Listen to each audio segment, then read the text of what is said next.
Hindi ko matandaan kung ako gangay naimbitahan sa pinuntahang baysanang Aray. Pero dahil kapitbahay lang naman din hindi na tayo nagkatubili at kumaor na rin para makiusyoso ng maigi. Hapon na tayo makarating kaya counting tataran na lang inabutan natin. 8 baboy daw ang dala ng mamamaysan na galing Batangas City doon sa Barangay Maritam. Ari daw ay pang-apritada na, galing lamesa ay shoot ng shoot sa batiya. Ay may karamihan din ng karne, kumbaga sa tubig sa timba ay awas-awas na tsaka kagaganda ng gayat. Parang sinukat na saktong kwadrado at parisukat. Yung mga mananatad na bata ay inilipat at binuhat na muna mga batiya para hugasan muna ng mainam ang ulam bago rekaduhan at timplahan. 1, 2, 3, 4 o 5 hugas para daw ang dugo at anggo ay kumalas. Ayan, inilatag na sa lamesa, ikinalat at hiniwag. Tuloy-tuloy ang busbus ng tubig para sigurado ang anumang dumi ay malinis. Iiwan daw muna ng ilang minuto, hahayaan tumigay bago isalang sa tulyase o kaldero. Ari namang kakasali ni si Alfred ay hindi pa awat sa kabubuhat. Yung tipong siya nangangay-kakasal pero hindi matalin na hindi tutulong sa mga kasama na may saayos sa magiging handa niya. Ayos na ayos dahil pangitang full support ang kanyang tropa. Mga bata pa yung mga gwapo pa pero hindi daw dapat manibagaw dahil yon daw ang totoo kapag taga Maritam ang lahi mo. Yung ibang karneng nalinis na, eto at titimplahan na gayat ng sibuyas, bawang at iba pa. Nako, ayan, hindi pa ata magkaintindihan si kuya sa pagbubukas ng rikadong nasa lata. Panggayat baga o pangkurkor ay hindi ko rin alam kung ano are at ako'y hindi rin baga makatanghor pero kung ano man yan siguradong yan ay pangmasarapan. Unang biktima ng mainit na tulyase ay ang mga taba. Abay katatambok at kabuburok para mga pisnging mabibintawg pero kukupis din yan mamaya kapag namula na at lumabas na ang mantika.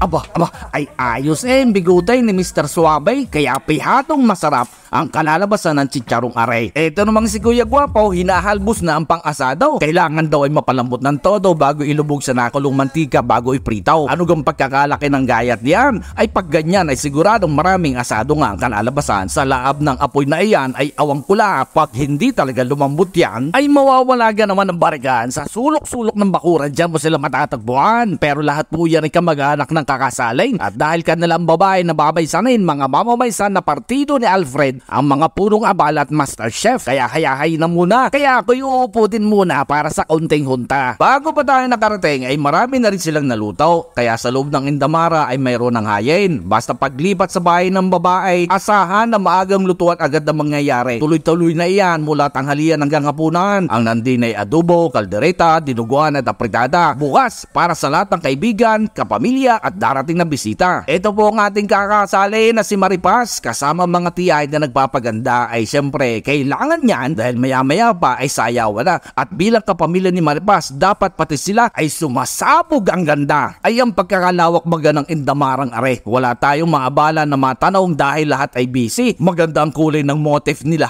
maaliwalas at maganda sa mata. Binabati din natin ang caterer na nag-ayos. Talagang tinodo ang gamit, walang pagtitipid, talagang lubos-lubos. Ay kung hindi ako nagkakamali ang pangalan ng caterer ay si Luwe. Hindi ko lang matandaan pero ang alam ko namit ko na rin siya dati. Oh ha? May banderitas pa, mga dahon naglawit na para mga bituin sa langit na kapag iyong sinundan ay papunta sa upuan ng ating ikakasal. Ay siya, yan na lang po muna at ako'y uuwi din muna dahil ako'y napadali na ng isa pang event kaninang umaga. Babalikan na lang ho natin ang sayawan mamayang gabi para atin din makuna na sabitan ng pera, datong at anda sa ating ikakasal na sina Alfred at Maripas.